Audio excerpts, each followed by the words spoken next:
Hey guys, Zelonius here. Welcome to another video on the channel. In today's video, we're going to be talking all things related to getting more wins in that beautiful mode, Foot Champions. So, I'm not playing it quite as much really at the moment. I've been taking a little bit of a break from hardcore grinding the game. I still log in every single day, check what the latest promos are, the latest cards, what updates there are, and I play a few games with new tactics to test them out. But I'd probably played every Champs Weekend up till about early February, hitting, I'd say, maybe rank 3 a couple of times, but that was the lowest I ever got. Rank 2, maybe half the time, the other half rank 1, which is 19 wins or higher. So I'm pretty experienced with Champs.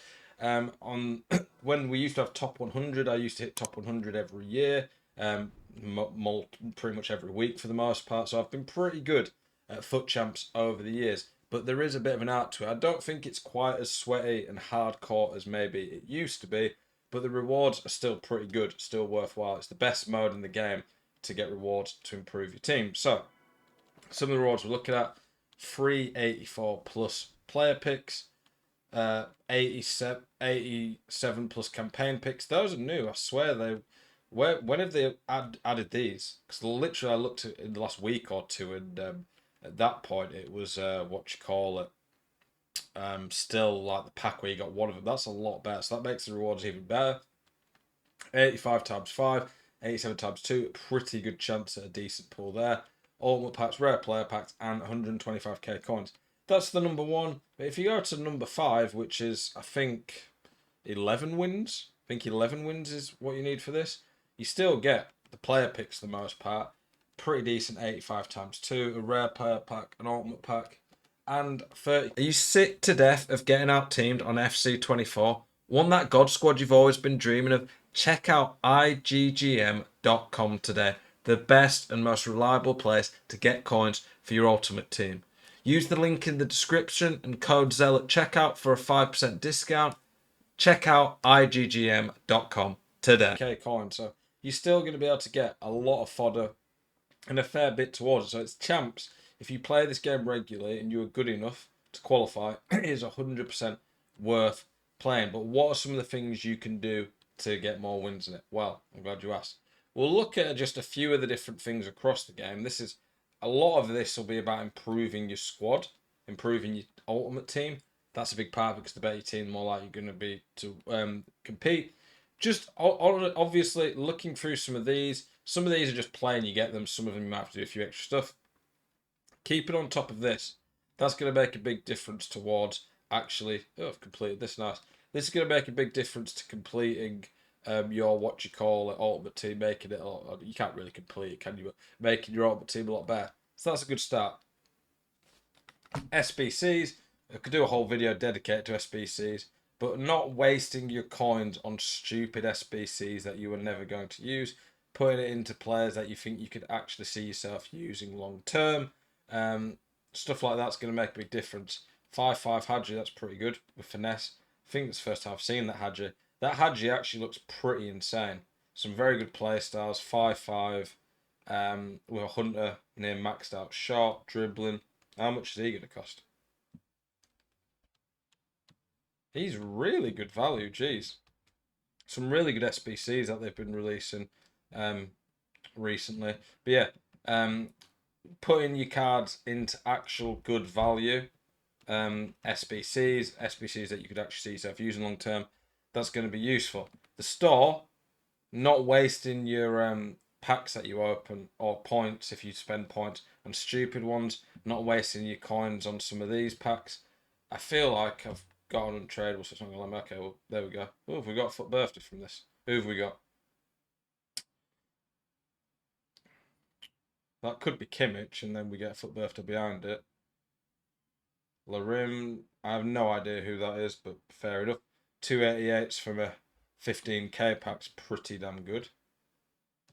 We'll go for you since we've just got that guy. That's some pretty good fodder. Keeping your eye though when there's store packs like that for 15 coins, these energized packs. There's been a lot of that this year, where you can improve your team like that. If you are going to spend points, I'm not spending any more at this point of the year. Then putting it into the best packs. And if you're going to spend points, generally the most expensive ones are the best ones to do. because you'll end up spending more on less ultimately with the others. In terms of once you've got your squad and we're here, there's some different things you can do in game here to help your team. And by in game, I mean with your tactics. So this is me playing the 4-3-3 fifth variation, very fun attacking formation. If you've not seen the video on it, go check it out in my recent video. I think it was yesterday I put it about my latest tactics. But what I'm going to say here is, notice how I've got 4 different tactics here. The defensive is kind of like the default that I will start a match in. The attacking's a more aggressive version I can switch to if I'm losing. The ultra attacking is an all-out attack that I can go to if I'm desperate to get back into the game. The ultra defensive is one that I can see out of game. And I've got 4 different game plans here. Ultimately, I've got different options for every moment of the match. A lot of people don't do this. A lot of people, when I've done coaching, I watch them and it's like they're doing the exact same thing every time, every game. I watch one game and they're 3-0 up and they play the exact same. I watch another game, they're 3-0 down and they play the exact same. You should at least have a comeback tactic that if you're losing and someone's trying to keep the ball, trying to play a bit more defensive, you can put a bit more pressure on. To me, that's just obvious common sense, but a lot of people don't seem to do it. Maybe they're afraid that they lose by more goals. Fun fact for you, if you go 19 or 18-2 in weekend league, you don't lose anything if you lost one of those games by 10 goals or by 1 goal. A loss is a loss. It's always worth doing something to try and get back into the game. You're not playing 2 legs against people. Maybe in the pro scene, you might not want to chase games hard, but for the 99.99% of people play this game, a loss is a loss no matter what the scoreline is. Some things to look out for, just some of the play styles. So some of the key play styles for attackers that if you have these in your team are going to help you win more. Finesse, technical, rapid, quick step. Those are probably the 4 biggest ones I would say for attackers. For midfielders, some of the biggest ones. Finesse is still pretty good. Pinged pass, long pass. I think those are very good. Tiki-taka and incisive pass are okay. For a defensive-minded midfield, anticipate bruiser's pretty good. Technical's good. Quick step and rapid's good on anyone, but matters probably the least in midfield. And then for centre-backs, I think the biggest play style by far is anticipate. Bruiser, jockey are pretty good. Intercept's not bad. It's pretty good on defensive midfield as well. Aerial's good as well. And for keepers, play styles don't really seem to matter, in my opinion. Another thing that can help in normal rivals, it probably doesn't really make any sort of difference. But if you have a good subs bench, you get so many loans a lot of the time this year as well, especially if you buy any packs. It's worth having some loans on your bench just in case you go to extra time in a sweaty champs game.